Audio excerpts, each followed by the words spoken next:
Welcome to Tech for Founders. I'm your host, Panida, and today we will be having a very special guest, Noah Healy. Noah is a professional algorithm developer and an expert on game theory and designing marketplaces. He has developed a new system called the Coordinated Discovery Market, which aims to revolutionize the ways in which commodities are bought and sold. In this interview, we'll be discussing the benefits and risks of implementing new technology in finance and how it can create a more sustainable and equitable economy. Welcome to Tech for Founders, the podcast that helps non-technical founders leverage technology in their businesses. Follow us on Spotify or Apple Podcasts to stay tuned for new episodes. Hi. Hello. Thanks very much for joining us from Washington, D.C. Well, I'm a couple hours south of Washington. It's just that's the most convenient time code and closest big city. That's fair. I'm from Bangkok, so let's just get started. So can you tell us a bit about your background and how you became interested in using math and technology to create new solutions? Sure. So I live in a town called Charlottesville. I was born and raised here, and I've always been pretty good with numbers and reasoning. So I wound up going to the local college, which is called the University of Virginia, where I studied engineering. And then I got out, having actually wound up becoming interested in nuclear engineering and needed a job. And there's not a lot of jobs in nuclear engineering. So I wound up doing computers because it was the year 2000. The dot-com boom hadn't completely burst yet, and so it was very easy to get those kinds of jobs. And it turned out to be very easy to do those kinds of jobs for somebody with the kind of mind I have. So it's sort of a snowballing effect of it turning into my job and then my hobby and then my career, and it's all just sort of built on itself. Yeah, I think physics really quickly lends its way into computer science, and you guys do your jobs way better than us. No, well, that's what another physicist told me. He was like, "Yeah, you should hire physicists." Yeah, well, the physics community certainly would like that to happen. I think technically the philosophy community actually produces the most generally qualified graduates. But yeah, math's a funny thing. It just keeps showing up all over the place, and computers are mathematical machines. They were originally proposed as ways to do kinds of abstruse proofs, and it was only later that we actually figured out how to physically build things that replicated the properties of these imaginary things. And can you please tell us a bit how your method of coordinated market discovery differs from the way commodities are typically bought and sold? Certainly. So the existing markets are based on a two-player paradigm. The idea is that there's buyers and buyers and sellers will look out for their own interests. So buyers won't pay too much, sellers won't pay, let things go for too little. And so this tug of war creates a public equilibrium in what the interest on the buy and sell sides are. My observation is that deals actually have three components. There's the money being used for the purchase, there's the stuff that's actually being purchased, and there's the information about that deal. And so I break the game into four players: a producer, a consumer, a forecaster slash negotiator, and the operator that sits between these three and tries to get all of them to agree with each other. And with this four-player structure, we lose the tug of war aspect, and it becomes a game of intentionally attempting to balance the marketplace, which is much more efficient than just sort of hoping that the game doesn't pull itself out of balance, which any reasonable examination of the last quarter to half century of the financial system will demonstrate that it really isn't all that good at balancing itself on tension. Yes, definitely. So, do you mind telling me? So, so I have this theory that a lot of startups, right? They always explain themselves in a really easy way. So what they say is, my company does X in industry Y. So for example, my company is the Airbnb of the industry that you're in, which is a different one from the Airbnb one. Do you mind simplifying your company into the structure? That's a bit tricky, because this is a complete rethink of a very basic system. But the the industry I'm disrupting is the financial industry, and um, I suppose you could think of this as sort of like the electronic billboard of the financial industry. So whereas communication had been sort of point to point, this creates group chat in finance. Ah, I like that word, group chat. Certainly. Yeah, because I think the financial system has been so imbalanced, and I think what you're doing with this is very good. Thank you. Yeah, there really is quite an issue. We've been using the same design for centuries now, and technology isn't a neutral thing. The improvements in communication technology, even over the last century plus with telegraphy, has been consistently creating advantages for the people at the center of the system over the rest of us that need it to have an economy. And with computers, that has just gone well beyond anything that's remotely sustainable. So, do you mind telling us about how about what motivated you to develop this in the first place? Like, what was that eureka moment that you were like, I need to do this? Well, so what I actually came up with originally was a an approach to creating new kinds of communication systems, that sort of chat room type technology that I was referencing. And I was telling a friend about that, and he asked whether or not I could use it to predict the stock market. And I said, no, you can't. So as I was walking home, it occurred to me that while it wouldn't be possible to use the approach to pay for the information because the people that have it essentially are already being paid, the marketplace in some sense does pay for the information. That's how it actually works.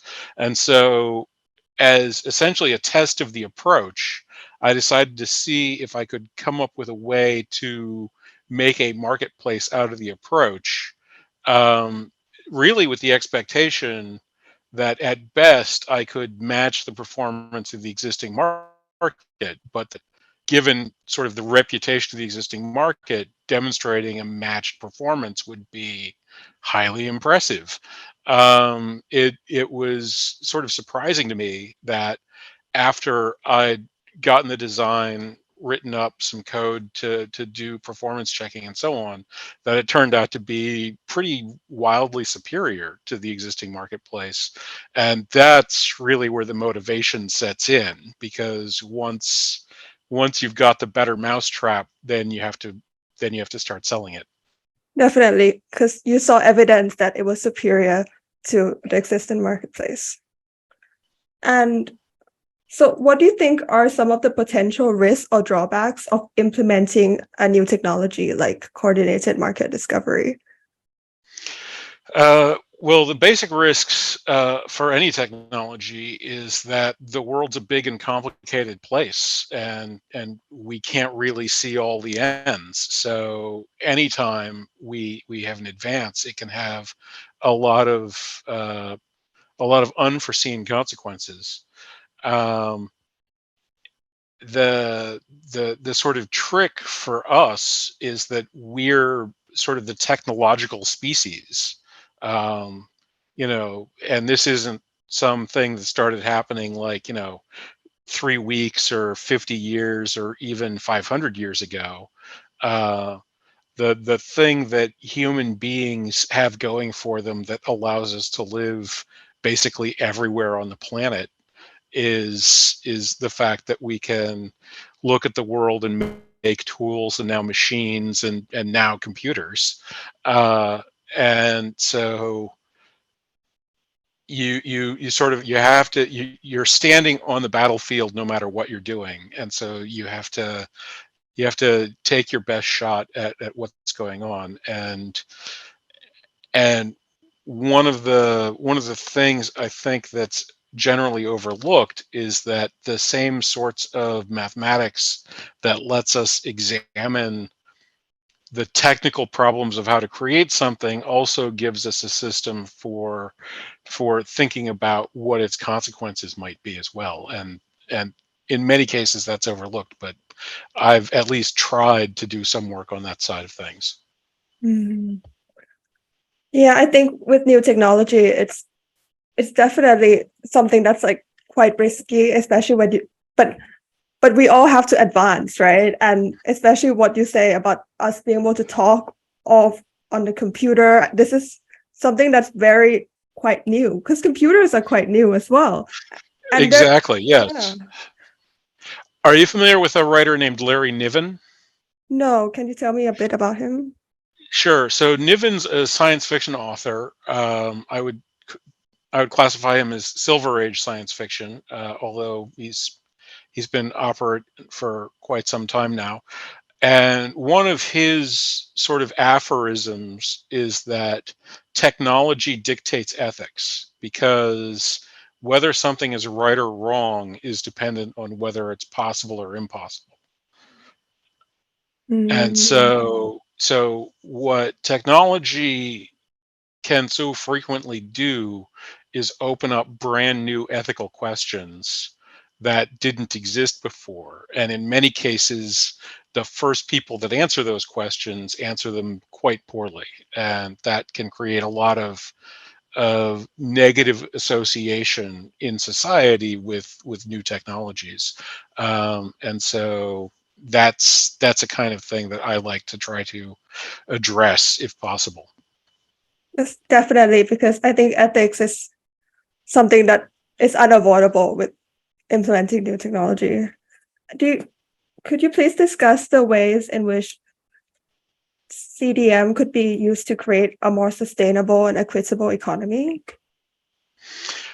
Sure. Well, basically, just by being implemented, the economy is sort of a house, and it might be like a pyramid on absolutely solid foundations. It might be a house of cards. It might be sort of both of those things.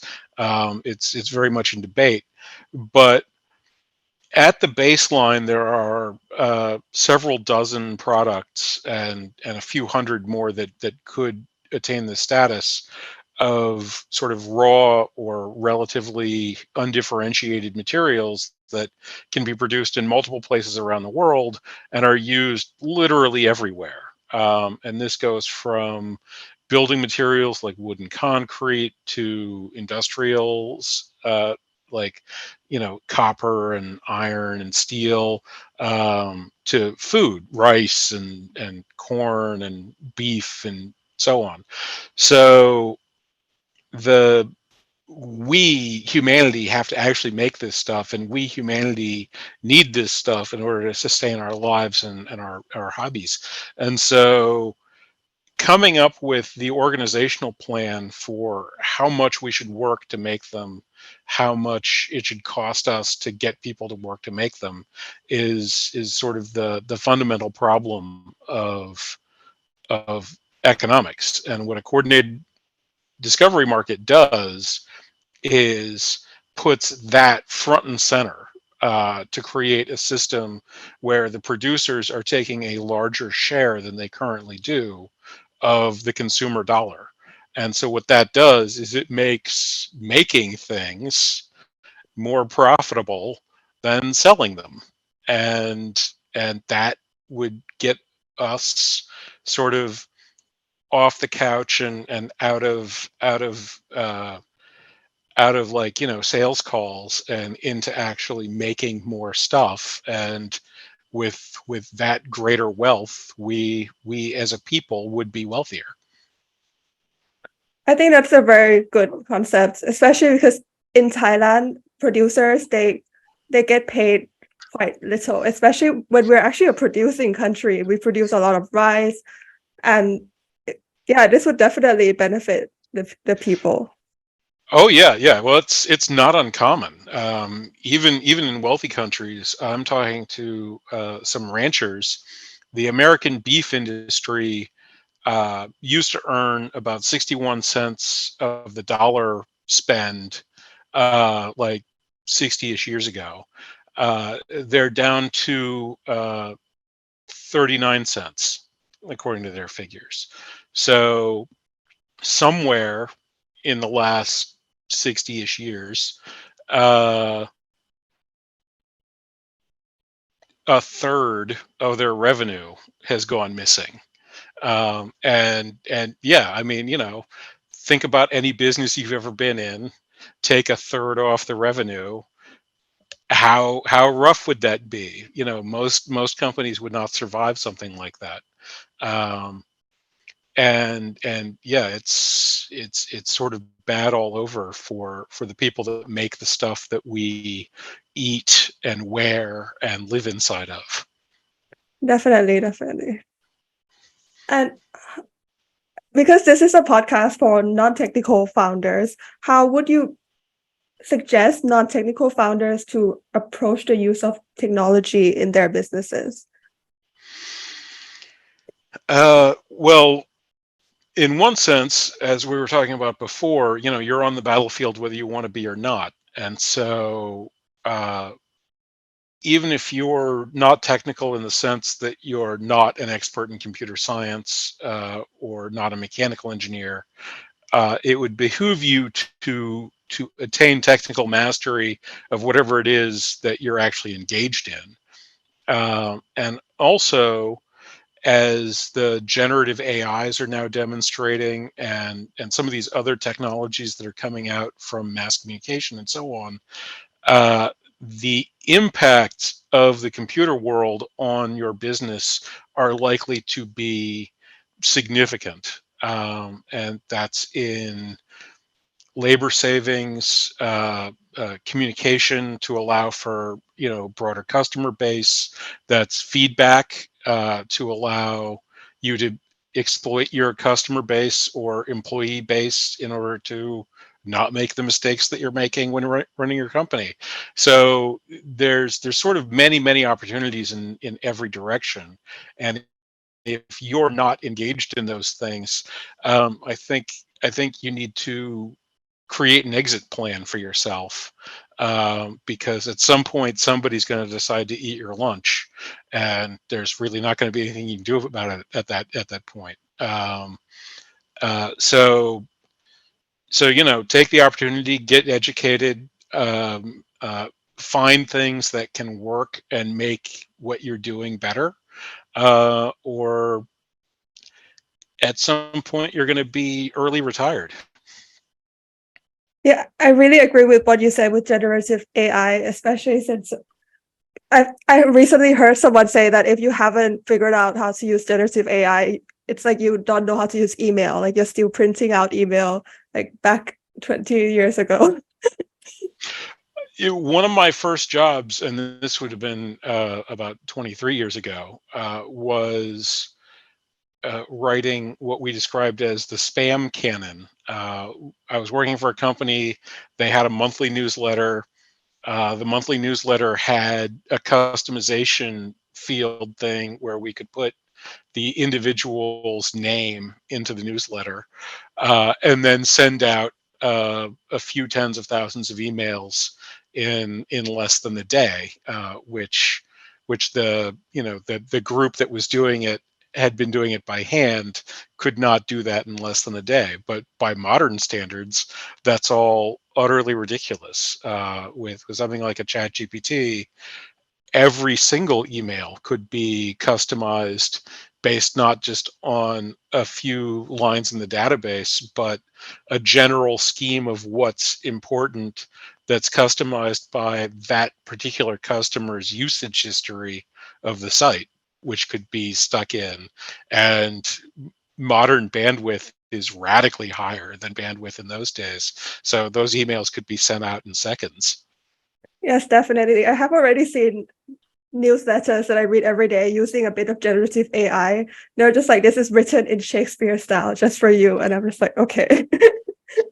Right. Well, and for real fun, these are chatbots, right? So, in fact, customers could be allowed to respond, and uh, and the the chat could actually generate a response. So you could have back and forths from these newsletters within that context. Definitely. And do you mind sharing some successes or challenges that you have faced in your work and what you have learned from them?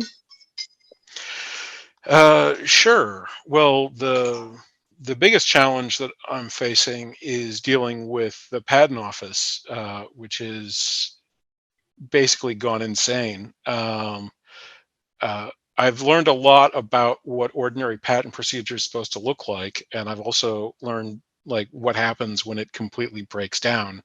So that's interesting. I've also had the opportunity to read several different patents. One of the standard things that the patent office does to try to sort of shut down a potential patent is bring up prior art, which is fair enough. People shouldn't be patenting ideas other people had. So one of the things they brought up is something that they refer to as the Lang patent. Uh, and this was, I think it's 800 pages long. It's basically a mathematical treatise in which these three guys, Lang's the lead author, um, patented every single kind of parimutuel betting arrangement that they could imagine, and also patented every single kind of parimutuel betting arrangement that they could imagine could be imagined. Mhm. There's a little codicil in there. Fortunately, that codicil is so restrictive that their imagination of what was imaginable was insufficient to cover what my system actually does. So uh, so fortunately, the entire thing went kerblooey. But I did have to read a few books worth of math treatise in order to find and figure that out. Well, it's always fun to learn something from a completely new angle, especially Yes. law. And looking ahead, what do you hope to achieve with your work in the financial technology space? And how do you think algorithmic technology products will continue to evolve?